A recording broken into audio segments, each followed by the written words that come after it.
Hey guys, what's up? In this tutorial we're going to break down for you how you can enable rulers and also grid lines in your presentations on PowerPoint in 2026. So let us get started. Alright, so in the first step, navigate to your presentation on PowerPoint. Let me go with that presentation here, for example, with that slide and that image. There are two ways how you can view or enable rulers and grid lines. Option number one would be to navigate to the View tab at the top and to enable ruler here under Show, as well as grid lines. And you will see these grid lines as well as the ruler here at the top and to the left.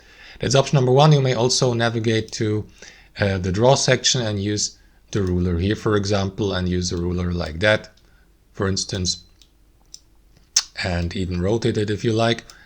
However, guys, let me remove that one here and use only that ruler and these grid lines here for orientation. And that's how it works. If you'd like to disable them, simply click into these checkboxes. That's how it works, guys. Thanks for watching and have a wonderful day.